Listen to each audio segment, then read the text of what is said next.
we humans have a really strong pressure on other animals to evolve. A great example of this was something that happened to me the other day in my apartment. I was just walking along when I noticed a spider had descended from the ceiling by his web and was hanging at about chest height. And so I'd seen this before and I knew exactly what to do. I just grabbed his web just a little bit above him and broke it off and started walking with him to the door so I could just, let him outside. But as soon as I started walking with him, he just dropped off of his web and just fell to the ground onto my carpet. So I was like, okay, this has happened before too. And I looked down and I was like, I'm going to notice the spider standing out against the color of the carpet. And it turns out this spider was almost perfectly camouflaged into my carpet. He's like this light brown mottled color that fit in really well, and I couldn't see him. I was like, okay, I could still come up with a solution for this. I'll just stare at the spot where he fell and not move my eyes and wait for the movement of him running to alert me.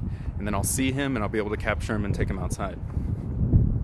So I stood there and I stood there and I stood there and I couldn't see any movement.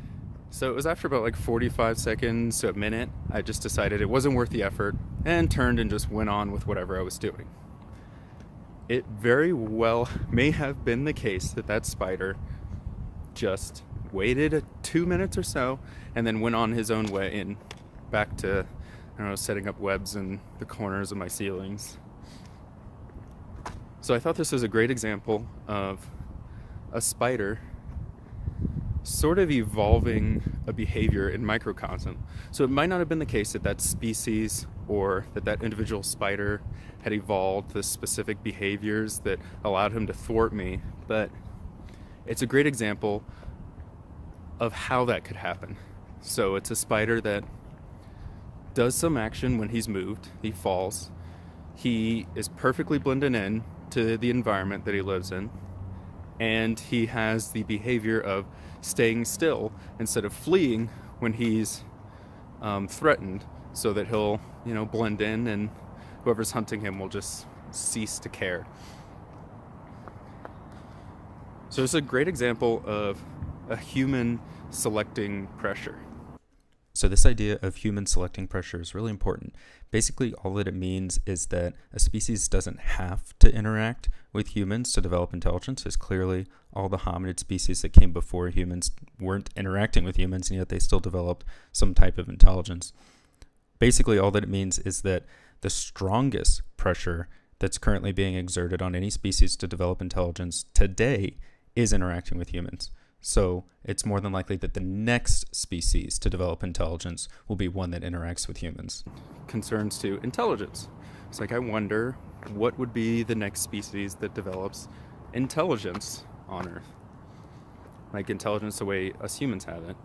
So the first thought is pets, right? Because they have the most interaction with us.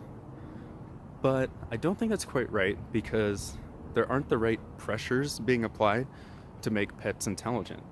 It's like when we're selecting for pets, we're selecting for servitude, docileness, we're selecting for cuteness and loyalty, ability to live indoors. Like, we're not really selecting for how intelligent that pet is going to be. So it seems unlikely that dogs or cats are going to be the next intelligent species. So then you fall back on the animals that are normally ranked highest in intelligence. So maybe dolphins. Maybe dolphins will develop some underwater civilization completely separate from humans, and we'll have to make messengers that go between and bring dolphins into the UN and whatnot. But that also doesn't seem quite as likely, because if we could agree that humans are the strongest selecting pressure right now for intelligence, then you could say that humans and dolphins don't really interact too much. You could also say that dolphins have been the way that they've been for a long time now, and it's unlikely that they're going to make some big drastic change unless they're presented with a new pressure. And since they're not interacting with people, they're probably not going to develop intelligence. So then I start thinking about species that interact with people all the time and that people don't really want around. So if you think about villages or towns and cities in India where there are monkeys that interact with people, and they're like kind of pests. They steal food, they harass people, they leave droppings everywhere, and they might even carry diseases. So the people don't necessarily want them there, but they're also not, staging a war to kill these monkeys. So they at least have a chance to survive. So the troops that are best able to compete with people, the troops that are best able to compete with the other troops and live in this high-speed urban environment are going to be the ones that succeed. So you start to think that those species might eventually develop some type of intelligence. So there are other animals that are pests that live in cities or around humans, and we don't really want them there. Raccoons, possibly even squirrels, or even pigeons. It's like all these animals are living here in spite of our wishes. And that takes a certain amount of ingenuity, and we're just going to keep pressuring them to become smarter, keep pressuring them to survive better in human environments, and that might eventually lead to intelligence. So then that also leads to a lot of questions that are really similar to the artificial intelligence arguments. We start asking questions like, when is a monkey as smart as a person? When do we start having to afford them rights like basic education or healthcare? Or when will it become illegal to kill a monkey?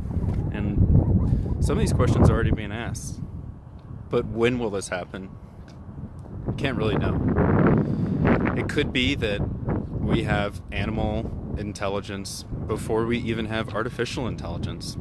And in that case, interacting with the animals might help us to come up with some of those policies for whenever we do come up with artificial intelligence, or if we do. Or maybe it's the other way around. Maybe artificial intelligence comes first, and interacting with that intelligence will help us figure out ways to interact with any future species that develop intelligence on Earth.